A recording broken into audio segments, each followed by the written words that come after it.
Hello Gates. It began with a confession no one expected. Trisha Yearwood, usually so private, sat quietly in a Nashville studio and whispered the truth about the man millions thought they already knew. She spoke not as a superstar or a TV personality, but as a woman who had lived beside Garth Brooks through storms, silence, and the weight of a spotlight that never dims. People think they know him, she said, but they don't. That single sentence stunned the room, raising a haunting question: what had Trisha been carrying all these years? And why did she choose to reveal it now, long before she became the woman who could silence the world with her honesty? Trisha was just Patricia Lynn Yearwood from Monticello, Georgia.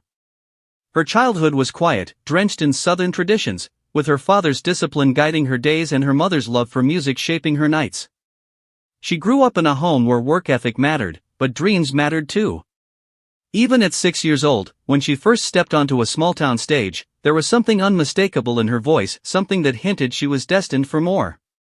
But what no one saw was the loneliness that followed her afterward, the longing to belong to something bigger than the life she knew. By the time she was a teenager, Trisha had become a contradiction. A girl who loved music more than anything, yet seriously considered a career in accounting. A young woman who enlisted in the U.S. Air Force not because she had to, but because she wanted to understand discipline, purpose, and herself. 4 years at Luke Air Force Base hardened her edges and strengthened her resolve. She came out not just older, but unbreakable. Her time in service gave her a strength she would later need more than she ever imagined, especially once she crossed paths with a man who would change the course of her entire life. Her return to music felt inevitable. She enrolled in Young Harris College, earned honors, and pushed herself harder than ever.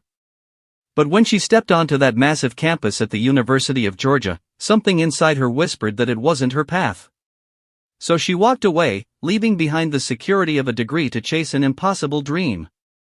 That decision pulled her straight into MTM Records, where she worked behind desks, recorded demos for other artists, and waited quietly for her moment.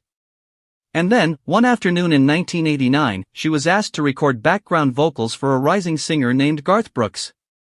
She didn't know it then, but her life had just shifted forever. She had no idea everything was about to change. Her debut album hit like a thunderstorm in 1991. The world heard "She's in Love with the Boy," and instantly, a star was born. Her voice carried strength and softness, heartbreak and hope. She was everywhere, on the charts, on award stages, inside the hearts of country fans across the nation. But behind the fame, the truth was far darker. Her personal life quietly fractured. Her first marriage ended as her career took off. Her second marriage, filled with love but tested by her rising fame, crumbled just years later. She smiled through interviews, posed for photos, and kept singing. But inside, she was breaking, and then Garth returned. Their friendship, once just professional, deepened into something neither had planned. Trisha had already lived enough heartbreak to fear love, and Garth was navigating storms of his own. But when they found each other again, it felt inevitable. Still, none of their fans understood the pressure they lived under, two megastars trying to build a private life while the world demanded pieces of them every single day. No one knew the sleepless nights, the arguments, the sacrifices, or the moments they almost walked away because fame was pulling them apart. But what came next would shock everyone. Trisha revealed that Garth, the man the world saw as unstoppable, was not that man at home. She described moments where he'd retreat into himself, worn down from performing for oceans of people, needing silence instead of applause.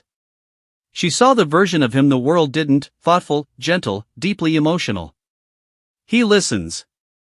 He feels everything, she admitted. And at the same time, she confessed her own fears of losing him to the stage, to the fans, to the pressure that had already shattered 2 of her marriages.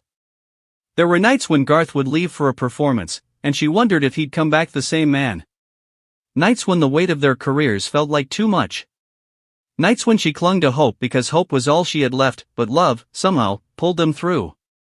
Their turning point came quietly, not in a grand gesture, but in the small, simple moments only real couples understand. A dinner shared after long tours. A night on the couch with no cameras, no music, no rehearsals. Just 2 people who refused to give up. It seemed like the end was coming more than once, but every time, something pulled them back together. Fate intervened, softly but decisively. As years passed, Trisha found peace. She built her own life beyond music, acting, writing cookbooks, hosting a cooking show that reminded her of home.